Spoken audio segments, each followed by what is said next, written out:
Hi everybody, this is Agnes from Sediment, and today we're going to talk and taste 4 grape varieties you have probably never heard of.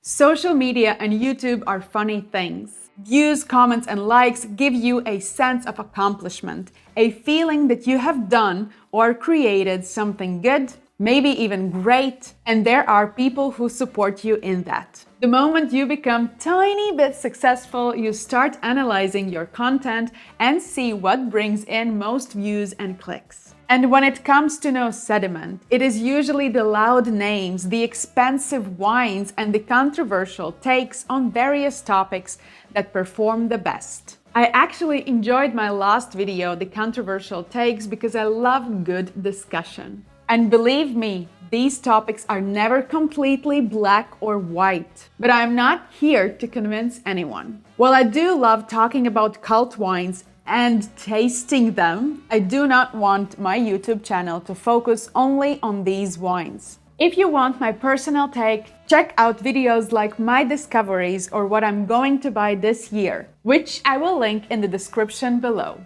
That said, I still want to focus on stories less told. So I sat down at my work/study desk and decided that once in a while I want to publish a video where I talk about and taste less discovered, less known grape varieties. And because this is YouTube, a platform that thrives on views and click-through rates, I decided to call it the Grape Varieties You Have Never Heard of. Of course, some of you will have heard of them. Some of you might even know them intimately or have bumper stickers with their names on the cars. But for the majority of wine consumers, these grapes will be unknown. So let's discuss and taste 4 grape varieties you probably have never heard of. One of my very first attempts at wine blogging was with an article about Nascetta. My dear friend Enrico Rivetto introduced me to this forgotten grape variety from the Langhe in Piedmont. And as I wanted to taste more examples from different winemakers, I would look for it in wine shops whenever I was in Italy. I distinctly remember meeting one owner of a wine shop who quite aggressively told me that no such grape exists and asked me to find it in his big book of Italian grapes. I couldn't. It was not mentioned there, so it did not exist. And indeed, it was close to extinction. But thanks to few passionate producers, including my friend Enrico, it has been revived and is now slowly gaining recognition. Okay, we have Nascetta here in my glass from Enrico Rivetto, and this is 2021 vintage, if I'm not mistaken, so it is 4 years old. And color-wise, it is quite deep. We have quite deep straw color. And the nose, it is quite aromatic. You don't usually expect Italian white wines to be quite aromatic, but here you have really kind of dried blossom notes, chamomile, spring blossom, meadow. But also you have yellow plums, golden, really ripe peaches and apricots. But it is all wrapped with that floral element. And somehow it gives you a feeling that it's going to be ripe, full and rich wine, maybe even slightly oily. So let's taste. On the palate, it is not oily at all. It is actually quite refreshing, but you do get that phenolic grip, that slightly textured palate that is so often associated with Italian white wines. Yes, it seems like this wine is telling you that I'm going to be this really rich and heavy style of wine, but on the palate it is quite lively and crisp. Not to say that it does not offer the texture, it is. And it also offers those really ripe stone fruit characteristics on the palate. And I do believe that amongst producers, the style of Nascetta will definitely differ. So one might make it a bit more opulent, rounder, riper, maybe even aged in oak, and others might make it crisper and lighter. I enjoy this style a lot, and I have been coming back to this grape variety for a while now, so I will give this wine 90 points. We can only speculate about the origins of many grape varieties, but not this one. Manzoni Bianco, like another grape on this list, was created in 1930s. It is crossing between Riesling and Pinot Bianco and is named after its creator, Professor Luigi Manzoni. Most of its plantings are found in the northeast of Italy, especially in Veneto. Today, Manzoni Bianco has shown ability to adapt to different climate conditions and by doing so, retaining acidity and not developing overly high alcohol levels. So could we be seeing more of Manzoni Bianco in the future? Let's taste it. I just realized that this is another example of Italian white wine and another example from northern part of Italy. Okay, so it is not as deep on the color as Nascetta was, but it is still really distinctly lemon. And this is actually a riper, more mature style. This is 2019. I was slightly worried when I prepared for this tasting with this bottle, but on the palate it seems quite fresh. It seems ripe. It is not crisp and zesty, but it is definitely not tired. On the nose, you do feel fresh lemon, maybe slightly preserved or dried lemon slices, as well as some florals, but this time these floral notes are not those delicate white blossom-like, but they're more citrus florals like orange blossom or acacia. Let's taste.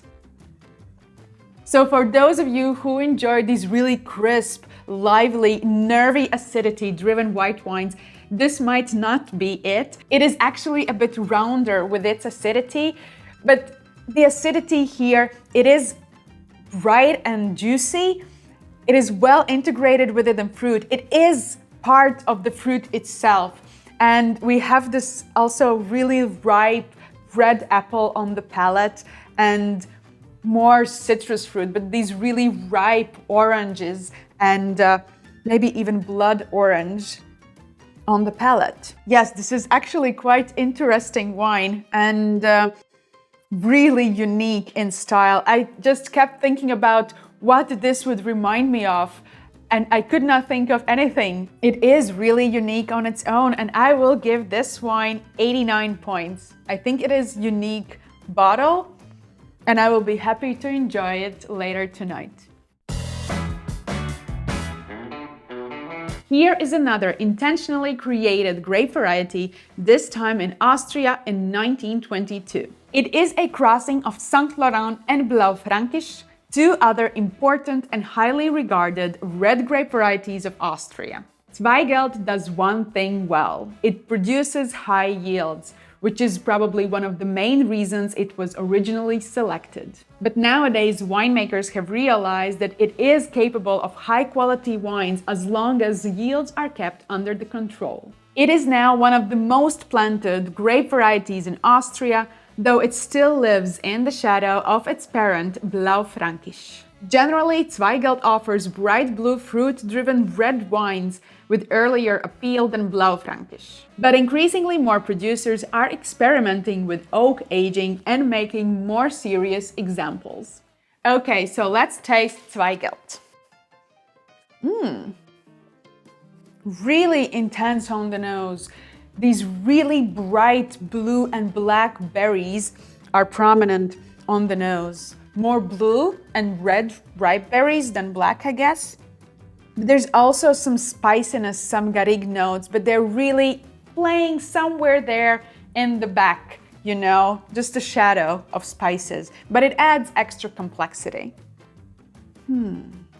Yes, the brightness of the fruit is just beautiful here. It just sparkles, it is just full with juices. So inviting. Let's taste it. Well, this is Zantho and this is 2022 vintage and definitely represents the more easy drinking, more immediate appeal of Zweigelt. You have it here in these really ripe, soft, silky type of tannins. Sometimes for me, acidity in Zantho can be quite nervy and energetic, but here it is toned down. It is this really easy to drink, easy to enjoy style of red wine. There's juiciness, there is this lively fruit-driven structure, and I would be happy to enjoy it at the same temperature it is right now, like around 15-16 degrees, slightly chilled. So imagine this really warm summer evening, you know, maybe you have something grilled, and it would just accompany this food amazingly, especially because it has that really beautiful bursting blueberry element, you know, going through both on the nose and palate, defining this wine. Yeah, the second sip actually felt a bit more inviting even than the first one. It kind of cemented the idea that I am this fresh, lively, juicy, bright red wine that you can easily enjoy and maybe not talk about too deep philosophical conversations. There is a beautiful charm in this wine, and I will give this wine 90 points. I have long been dedicated fan of Tissot from Jura, but Poulsard is arguably the true indigenous grape of this increasingly fashionable wine region. And in Jura, it is quite versatile. Pale pink wines? Yes. Sparkling wines, pale or blanc? Yes and yes. Vin de Pays, dessert wines made from dried Poulsard grapes? Absolutely yes. And of course, dry red wines, which I have here today. Similarly to Pinot Noir, it is known to be quite difficult to work with. Some even say that it is more finicky than Pinot Noir itself. And while I am aware that there are dedicated fans of Poulsard, so much so that its plantings have increased outside of France, it is still very much unknown grape variety for the general public. So let's taste it.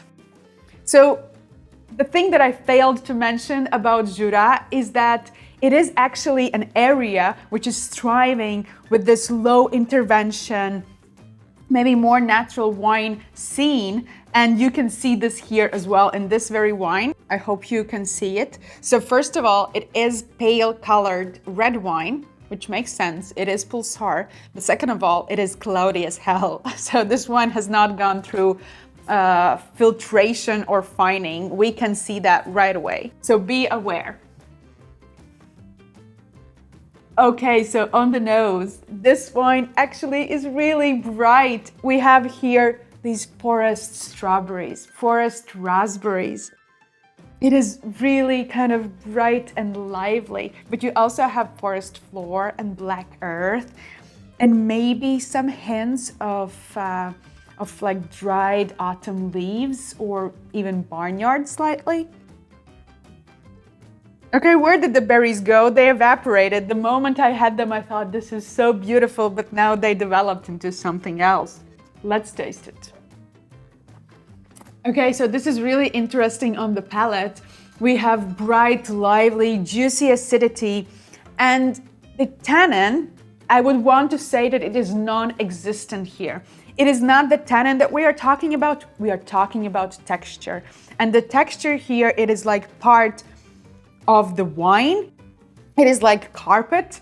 It's very difficult to describe, but it adds this mouthfeel, which does not feel like tannin in a very conventional way as we understand it. It just adds this extra dimension, and it is not mouth coating or kind of grippy in any way. It is just texture-wise. It is part of the liquid that we enjoy. Okay, now this wine starts to show some sour cherries. So the bright forest berries are gone, and we have entered the crushed sour cherry world. There's one thing I want you to be aware of. I personally am not sensitive at all to mousiness, but some of my friends and colleagues have tasted few bottles of these more natural wines, especially this one, and they said that they feel mousiness. So if you are someone who is sensitive to this particular taint or wine fault, which you can only feel on the palate, then this might disturb you. I don't feel it. I am amongst those 30% of the world population that are unaware of it. And I would say that my bottle is actually clean and quite beautiful. So do not blame me if you are, and I will give this wine 91 points. So thank you very much for watching this, and let me know in the comments, would you want me to continue this series where I focus on less known, less discovered grape varieties? And if so, which grape varieties I should visit next? And if you were a tiny bit intrigued about Jura winemaking region, make sure to watch this video next.